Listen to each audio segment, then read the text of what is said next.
الرحمن الرحیم باب ما جاء فی مال ولی الیتیم ان ینال من مال الیتیم۔ یہ باب اس بیان میں ہے کہ یتیم کے ولی کے لیے یتیم کے مال سے لینا کس حد تک جائز ہے۔ کبھی ایسا ہوتا ہے کہ یتیم کا جو ولی ہے وہ بہت تنگ دستی کا شکار ہو جاتا ہے۔ یتیم کی کفالت تو اس نے قبول کر لی، کیونکہ یتیم کی کفالت میں بڑا اجر و ثواب ہے۔ حدیث شریف میں آیا کہ انا و کافر الیتیم یوم القیامت کہاتین، یعنی قیامت کے دن میں اور یتیم کی کفالت کرنے والا اس طرح سے رہیں گے، یعنی یہ دونوں انگلیاں جیسے ایک ساتھ ساتھ ہیں، ایسے ہی قیامت کے دن میں اور یتیم کی کفالت کرنے والا دونوں ایک ساتھ ہوں گے۔ مگر کبھی ایسا ہوتا ہے کہ یتیم کا جو ولی ہے، جو اس کی کفالت کر رہا ہے، وہ خود تنگ دستی کا شکار ہو جاتا ہے، یعنی وہ خود کھانے پینے کا محتاج ہو جاتا ہے، اس کے پاس اپنا کوئی مال نہیں ہوتا ہے کہ اس میں سے کھائے پیے، تو کیا یتیم کے مال سے وہ لے سکتا ہے یا نہیں؟ ظاہر سی بات ہے کہ یہ گفتگو اس وقت کی ہے جبکہ یتیم کے ولی کو اس کی ضرورت، یعنی ضرورت کی حالت۔ ضرورت کا مطلب ہے کہ مالا بدہ من ہو۔ کیا معنی ضرورت کا؟ مالا بدہ من ہو، یعنی جو کلیات خمسہ میں سے کسی کلی کے لیے موقوف علیہ ہو۔ یہ بتایا تھا کہ نہیں کبھی ضرورت کا معنی؟ یاد ہے کہ نہیں یاد ہے؟ کلیات خمسہ میں سے جو کسی کلی کے لیے موقوف علیہ ہو، کہ اس کے بغیر وہ کلی فوت ہو جائے، دین، جان، عقل، مال، نسب۔ تو اب اگر یتیم کا ولی اس حد تک محتاج ہو گیا ہے کہ اگر اسے اب کھانے کو نہیں ملے گا تو موت کا اندیشہ،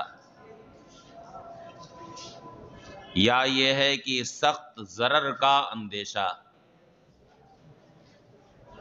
تو اس صورت میں بقدر ضرورت یتیم کے مال سے وہ لے سکتا ہے۔ لیکن اب یتیم کے مال سے اس کا لینا کس طور پر ہوگا، اس بارے میں کئی ایک اقوال ہیں۔ بعض علماء نے فرمایا کہ یتیم کے مال سے بطور قرض لے گا، اور جب وہ ادا کرنے پر قادر ہو تو وہ قرض یتیم کو ادا کر دے، یعنی اس کے مال میں اتنا ملا دے جتنا اس نے خرچ کیا۔ بعض علماء نے کہا کہ یہ چونکہ ضرورت کے وقت یہ رخصت دی گئی ہے، اس لیے وہ یتیم کے مال سے لے سکتا ہے، لوٹانے کی ضرورت نہیں، سد رمق کے لیے، جان بچانے کے لیے یتیم کے مال سے لے سکتا ہے۔ اور بعض علماء نے فرمایا کہ اس کی احسن صورت یہ ہے کہ یتیم کے مال سے وہ مزاربت کرے۔ کیا کرے؟ مزاربت کرے، یعنی ایک طرف سے دام دوسری طرف سے کام. مزاربت کا ہی معنی ہے ایک طرف سے دام دوسری طرف سے کام. یعنی ایک آدمی کے پاس پیسے نہیں ہیں، اب وہ تجارت کرنا چاہتا ہے، کاروبار کرنا چاہتا ہے، تو کسی پیسے والے سے کہے کہ تم اتنے پیسے دے دو، ہم اس سے تجارت کریں گے اور جو نفع ملے گا اس نفع میں سے آدھا تمہیں دیں گے اور آدھا ہم لیں گے. اسے کیا کہتے ہیں؟ مزاربت کہتے ہیں. اور اس کی ضرورت دونوں کو ہے. کبھی ایسا ہوتا ہے کہ آدمی کے پاس پیسے تو ہیں لیکن اسے خود تجارت کرنے کا موقع نہیں ہے، تب اسے ضرورت ہے کہ کوئی ایسا شخص مل جائے، کوئی ایسا امین مل جائے جو میرا پیسہ لے کر کے کاروبار کرے اور نفع کچھ وہ لے کچھ میں لوں. تو اسے بھی ضرورت ہے اور دوسرے کو بھی ضرورت ہے. دوسرا کام کرنا چاہتا ہے لیکن پیسے نہیں ہیں اس کے پاس. تو بعض علماء کہتے ہیں کہ احسن صورت یہ ہے کہ یتیم کا ولی یتیم کے مال سے مزاربت کرے اور اس سے جو نفع حاصل ہو تو وہ یتیم کا ولی اپنے حصے میں سے کھائے. اس میں کوئی حرج نہیں، کوئی گناہ نہیں، اور نہ ہی اس میں واپسی کا ہی کوئی مسئلہ. یہ سب سے بہتر صورت. حدثنا حمید بن مسعدہ انا خالد بن الحارث حدثهم قال حدثنا حسین یعنی المعلم عن عمرو بن شعیب عن ابیہ عن جدہ ان رجلا اتى النبی صلی اللہ علیہ وسلم فقال انی فقیر لیس لی شیء. عمرو بن شعیب نے اپنے والد سے روایت کی، وہ اپنے دادا سے روایت کرتے ہیں کہ ایک شخص نبی کریم صلی اللہ علیہ وسلم کی بارگاہ میں حاضر ہوئے، عرض کیا یا رسول اللہ میں فقیر ہوں، میرے پاس کچھ نہیں اور میری کفالت میں ایک یتیم ہے. قال، راوی کہتے ہیں فقال، تو نبی کریم صلی اللہ علیہ وسلم نے ارشاد فرمایا کل من مال یتیمک غیر مسرف ولا مبادر ولا متعسل.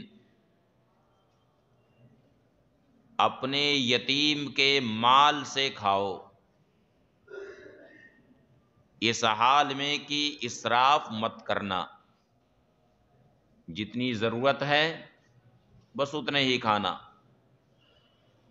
ولا مبادر، اور نہ ہی جلد بازی کرنا، یعنی جب تک تمہیں ضرورت نہ لاحق ہو اس وقت تک یتیم کا مال مت کھانا.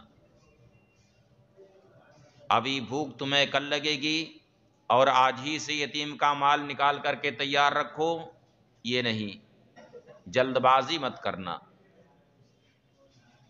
ولا متعسل، اور نہ ہی یتیم کے مال کو جمع کرنا کہ جتنی تمہیں ضرورت ہے اس سے زیادہ تم نے یتیم کا مال نکال لیا، کچھ کھایا اور کچھ اپنے پاس جمع کر لیا، ایسا بھی نہیں.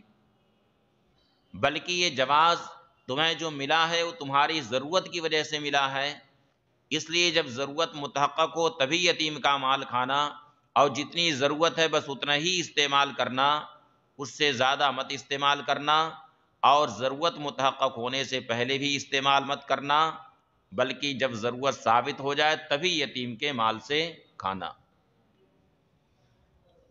باب ما جاء متى ينقطع الیتم، یہ باب اس بیان میں ہے کہ یتیمی کب ختم ہوتی ہے. ظاہر ہے کہ یتیم جب بالغ ہو گیا اور سن رشد کو پہنچ گیا تو حکم یہ ہے فَإِنْ آنَسْتُم مِّنْهُمْ رُشْدًا فَادْفَعُوا إِلَيْهِمْ أَمْوَالَهُمْ۔ حافظ جی لوگ بیٹھے ہیں کہ نہیں؟ لقمہ نہیں دے رہے ہیں، اس کا لگ رہا ہے کہ صحیح ایسی ہے نا؟ یعنی جب تمہیں یتیموں کے تعلق سے رشد معلوم ہو، یعنی جب تمہیں یہ معلوم ہو کہ اب یتیم کو اگر اس کا مال دیا جائے تو اسے ضائع نہیں کرے گا، اپنے مال کی حفاظت کرے گا، تو اب یتیم کا جو مال ہے اس کے حوالے کر دو۔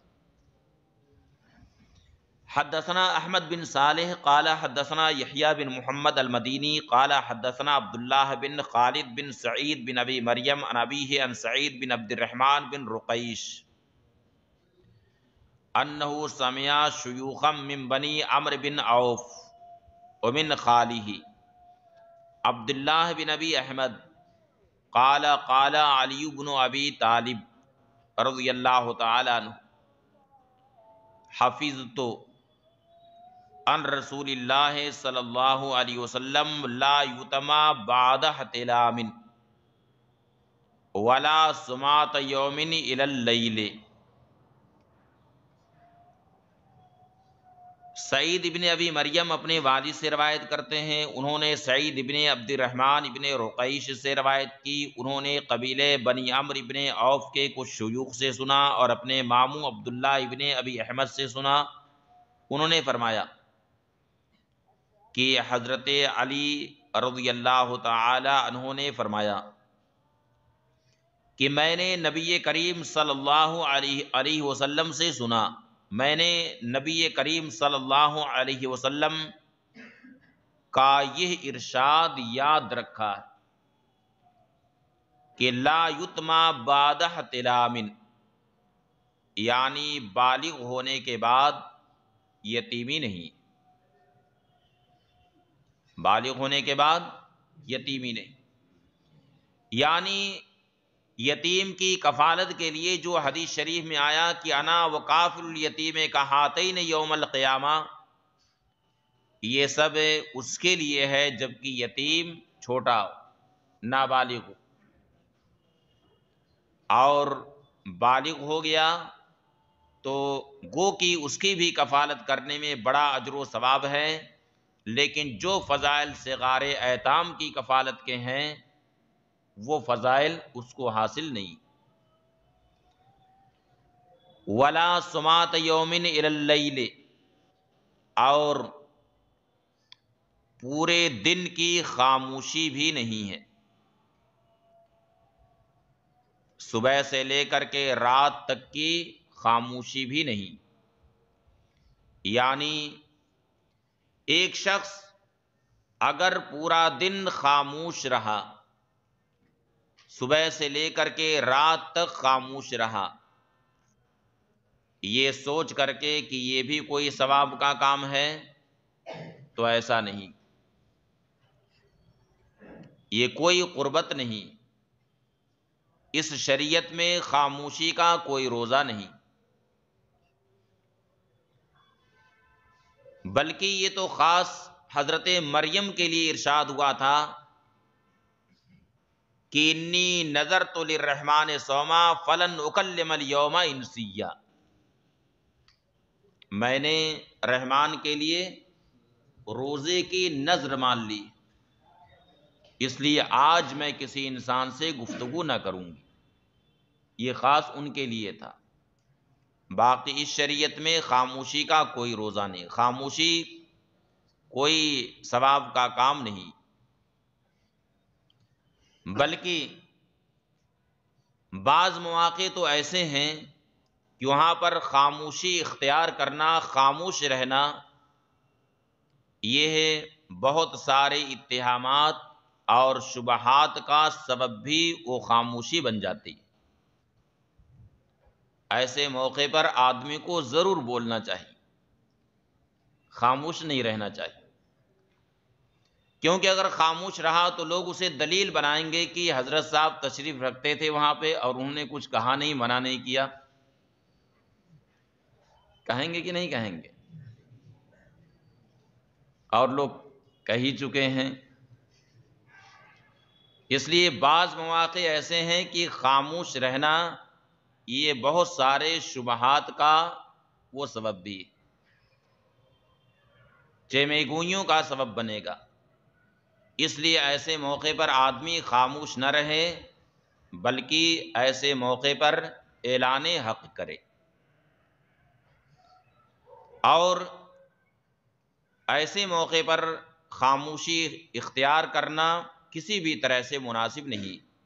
من را منکم منکرا فلیغیرہ بیدہ فإن لم یستطع فبلسانہ فإن لم یستطع فبقلبہ وذلک اضعف الایمان، کہ جب تم میں کوئی خلاف شرع کوئی چیز دیکھیں تو اسے اپنے ہاتھ سے روکے، اس کی طاقت نہیں ہے تو زبان سے روکے، اس کی طاقت نہیں ہے تو دل سے برا جانے، اور یہ ایمان کا سب سے کمزور درجہ ہے۔ اور اس کے بعد کسی بھی درجے کا بیان نہیں۔ اس لیے آدمی کو ان تینوں میں کسی درجے میں ضرور رہنا چاہیے۔ زبان سے روک سکتا، ہاتھ سے روک سکتا ہے تو ہاتھ سے روکے، اس کی طاقت نہیں ہے تو زبان سے منع کرے، اس کی طاقت نہیں ہے تو اتنا تو ضروری ہے کہ دل سے برا جانے۔ اب اس کے بعد حدیث شریف میں ایمان کے کسی بھی درجے کا بیان نہیں۔ سمجھ گئے؟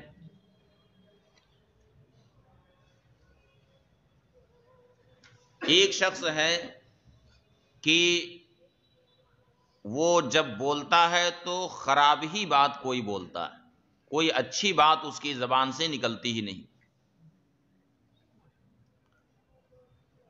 جیسے بہت سے بد زبان ہوتے ہیں کہ جب بھی بولیں گے تو کوئی خراب ہی بات بولیں گے، کوئی اچھی بات ان کے منہ سے نہیں نکلتی،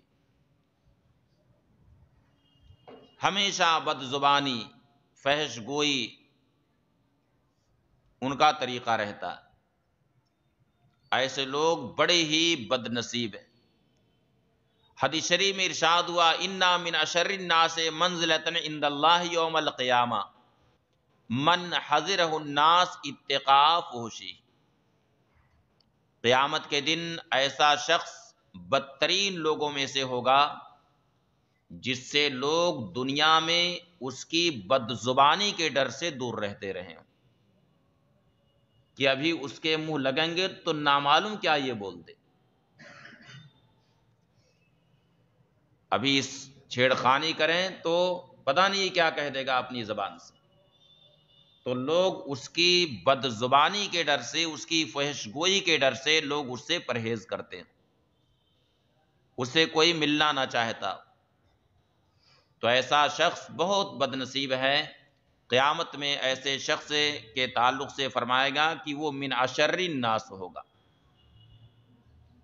اس لیے اگر کوئی اس طرح کا آدمی ہے، اس نے اپنے آپ کا محاسبہ کیا، خوف خدا اس کے دل میں پیدا ہوا، سوچا کہ بہت بد زبانی ہو گئی ہے، میں بولتا ہوں تو اسی طرح کی بات زبان سے نکل جاتی ہے، اس لیے میں خاموشی اختیار کروں گا، خاموشی رہوں گا۔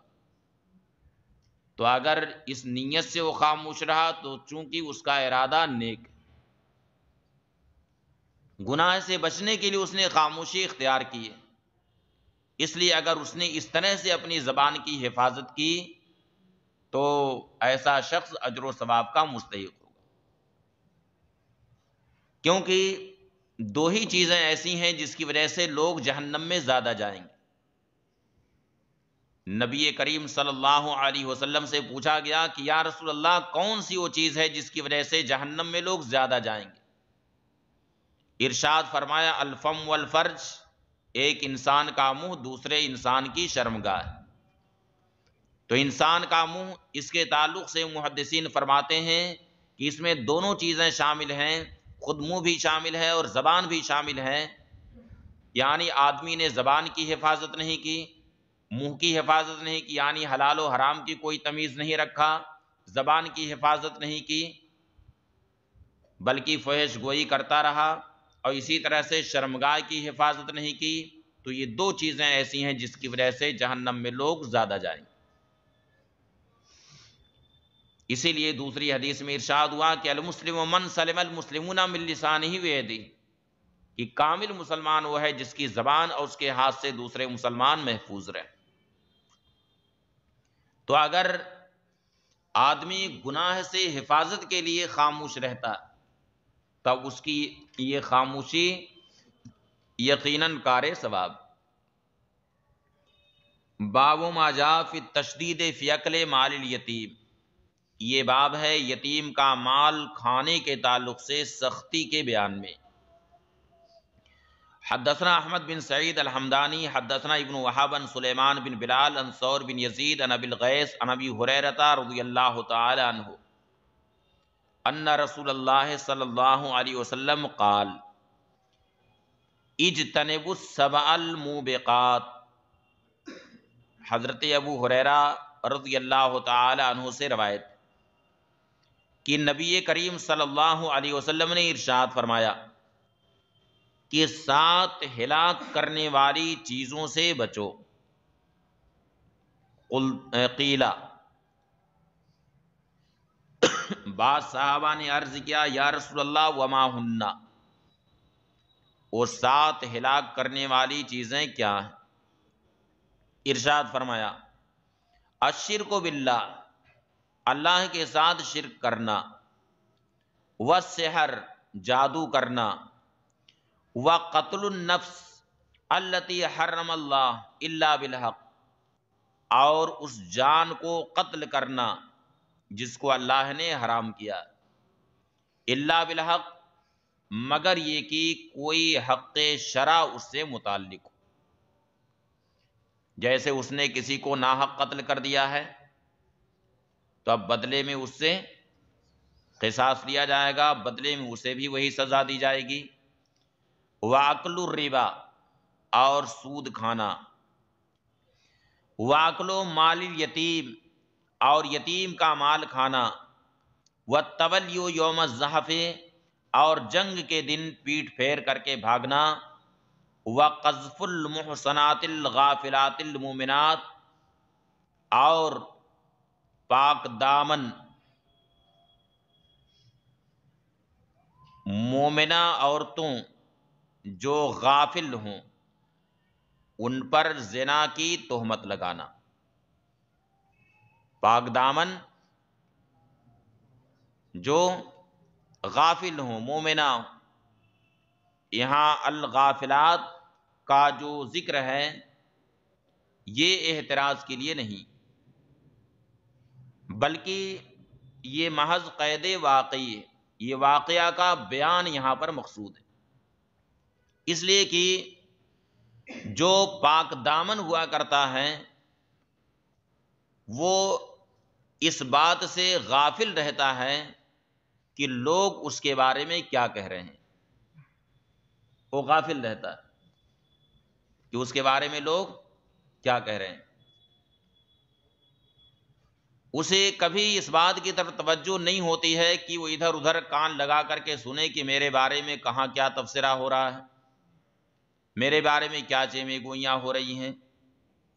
ان ساری چیزوں سے وہ کیا ہوتا ہے؟ غافل ہوتا ہے۔ اس کے برخلاف اگر کوئی پاک دامن نہیں ہے تو اس کا کان ہمیشہ کھڑا رہتا ہے، چند لوگ جہاں بیٹھ کر کے بات کریں گے تو ان کے بارے میں اسے وہم ہوگا کہ یہ لوگ شاید میرے بارے میں بات کر رہے ہیں، 2-4 لوگ اگر اسے دیکھ کر کے مسکرا دیے تو یہ سمجھے گا کہ یہ لوگ مجھے کو دیکھ کر کے مسکرائے، یعنی ہمیشہ اس کا کان کھڑا رہے، وہ کبھی بھی غافل نہیں رہے گا، ہمیشہ وہ چوکنا رہے گا، اس کا کان کھڑا رہے گا۔ اس کے برخلاف جو پاک دامن ہوگا وہ غافل رہے گا۔ تو پاک دامن عورت ہمیشہ غافل رہے گی، اسے اس سے کوئی تعلق نہیں کہ اس کے بارے میں باہر کیا ہو رہا ہے، کیا تبصرے ہو رہے ہیں، اس تعلق سے وہ بالکل بے خبر ہوتی ہے۔ تو یہ اصل میں واقعہ کا بیان مقصود ہے، اس لیے ارشاد ہوا قذف المحصنات الغافلات، یعنی وہ پاک دامن عورتیں جو غافل ہیں، مومنہ ہیں، ایسی عورتوں پر زنا کی تہمت لگانا۔ قال ابو داؤد، امام ابو داؤد فرماتے ہیں ابو الغیث سالم مولا ابن متی، اس حدیث کے رجال میں ابو الغیث ہیں، ان کا نام سالم ہے، یہ ابن متی کے آزاد کردہ۔ حدثنا ابراہیم بن یعقوب الجوزجانی قال حدثنا معاذ بن ہانی قال حدثنا حرب بن شداد قال حدثنا یحییٰ بن ابی کثیر عن عبد الحمید بن سنان عن عبید بن عمیر عن ابیہ انہ حدثہ وکانت لہ صحبۃ ان رجلا سألہ فقال یا رسول اللہ۔ عبد الحمید بن سنان نے عبید بن عمیر سے روایت کی، انہوں نے اپنے والد سے روایت کی، انہوں نے بیان کیا اور انہیں شرف صحابیت حاصل، انہوں نے بیان کیا کہ ایک شخص نے نبی کریم صلی اللہ علیہ وسلم سے پوچھا، فقال عرض کیا یا رسول اللہ مل کبائر، یا رسول اللہ کبائر کیا ہیں؟ فقال ارشاد فرمایا ہن تسع، وہ کتنے ہیں؟ 9 ہیں۔ فذکر معنی، تو اسی حدیث کے معنی میں ذکر کیا اور ان 2 چیزوں کا اضافہ کیا، وعقوق الوالدین المسلمین، اور مسلمان والدین کی نافرمانی کرنا، وَإِسْتِحْلَالُ الْبَيْتِ الْحَرَامِ قِبْلَتِكُمْ أَحْيَاءً وَأَمْوَاتًا، اور بیت اللہ شریف کی حرمت کو پامال کرنا، جو تمہارا قبلہ ہے تمہاری حیات میں بھی اور مرنے کے بعد بھی وہی تمہارا قبلہ ہے۔ چنانچہ آدمی باحیات ہے تو بھی اس کا قبلہ بیت اللہ شریف ہے، اور انتقال کر گیا قبر میں اسے لٹایا جائے تو بھی اس کا چہرہ کدھر رہے گا؟ قبلہ کی طرف رہے گا۔ تو تمہاری حیات میں بھی وہی تمہارا قبلہ اور مرنے کے بعد بھی وہی تمہارا قبلہ ہے۔ اس حدیث شریف میں مزید 2 کا بیان ہوا، یعنی اس میں 9 کا بیان ہوا، جبکہ اس سے پہلی جو حدیث آئی ہے اس میں صرف 7 کا ذکر ہے۔ ان دونوں میں کوئی تعارض نہیں، اس لیے کہ یہاں بیان حصر مقصود نہیں ہے، تحدید یہاں پر مقصود نہیں ہے، اس لیے ایسا ہو سکتا ہے کہ کسی حدیث شریف میں 7 کا ذکر آیا اور کسی حدیث شریف میں 9 کا ذکر ہے، اور دوسری احادیث میں دوسرے بھی گناہوں کا بیان ہو، جیسے پڑوسی ایک مسلمان کا دوسرے مسلمان پر کیا حق ہے، تو کسی حدیث میں 5 حقوق کا بیان ہے، کسی میں 6 کا بیان ہے، کسی میں 7 کا بیان ہے۔ یہ پڑھے آپ لوگ کہ نہیں پڑھے؟ پڑھیں، تو وہاں پہ تحدید مقصود نہیں، تو اسی طرح سے یہاں پر بھی تحدید مقصود نہیں۔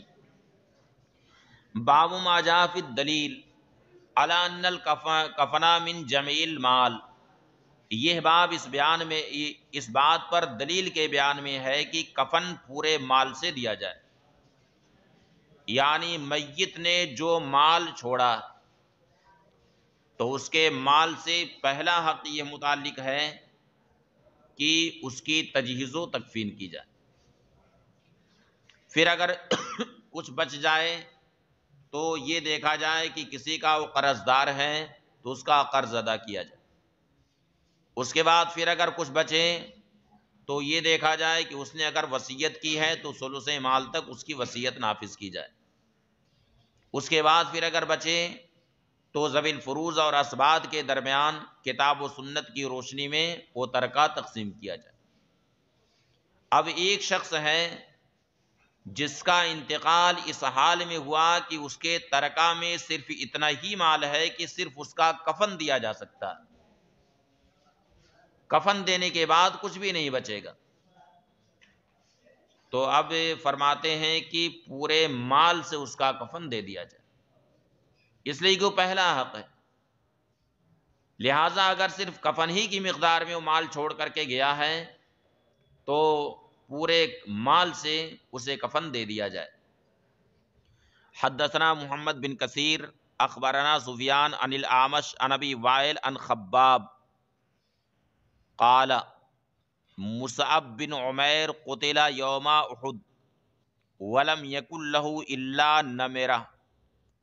ابو وائل حضرت خباب ابن الارت رضی اللہ تعالی عنہ سے روایت کرتے ہیں، انہوں نے فرمایا کہ احد کے دن حضرت مصعب ابن عمیر رضی اللہ تعالی عنہ شہید کر دیے گئے، اور ان کے پاس صرف ایک کمبل تھا، ان کے پاس صرف ایک کمبل تھا۔ حضرت مصعب بن عمیر یہ ایمان لانے سے پہلے ان کا شمار روسائے مکہ میں سے ہوتا تھا اور بڑے ہی خوش پوشاک تھے۔ ان کی خوش پوشاکی یہ مکہ میں ضرب المثل تھی۔ حد یہ ہے کہ جس گلی سے گزرتے تھے تو وہ گلی ایسی معطر ہو جاتی تھی کہ لوگ یہ سمجھ جاتے تھے کہ مصعب بن عمیر کا گزر یہاں سے ہوا ہے۔ مگر ایمان لائے تو اللہ و رسول کی راہ میں اپنا سب کچھ انہوں نے قربان کر دیا، یہاں تک کہ غزوہ احد میں جس وقت شہید ہوئے ہیں تو ان کے پاس صرف ایک چادر تھی، چادر کہیے یا کمبل کہیے، صرف ایک چادر تھی، باقی کچھ نہیں ان کے ترکہ میں تھا، اور وہ بھی ایسی چھوٹی چادر کی سر ڈھکتے تھے تو پاؤں کھل جاتا تھا،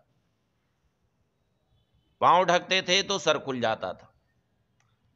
تو فرماتے ہیں کنا اذا غطینا بها راسہ خرجت رجلا، ہم جب اس سے ان کے سر کو ڈھکتے تھے تو ان کے پاؤں باہر ہو جاتے تھے، وَإِذَا غَطَّيْنَا رِجْلَيْهِ خَرَجَ رَاسُهُ، اور جب ہم ان کے پاؤں ڈھکتے تھے خرج راسو تو سر باہر نکل جاتا تھا۔ اور اسی طرح سے سید الشہداء سیدنا امیر حمزہ رضی اللہ تعالیٰ عنہ کے پاس بھی صرف ایک چادر تھی کفن کے لیے، ان کا بھی جب سر ڈھکتے تھے تو پاؤں کھل جاتا تھا، پاؤں ڈھکتے تھے تو سر کھل جاتا تھا۔ فقال رسول اللہ صلی اللہ علیہ وسلم غطوا بها راسہ، تو نبی کریم صلی اللہ علیہ وسلم نے ارشاد فرمایا کہ سر ڈھک دو۔ وَجْعَلُوا عَلَى رِجْلَيْهِ مِنَ الْإِذْخِرِ، اور ان کے پاؤں پر اذخر گھاس ڈال دو، یہ ایک پودا ہے، یعنی پاؤں ڈھکنے کے لیے اس پر اذخر ڈال دو۔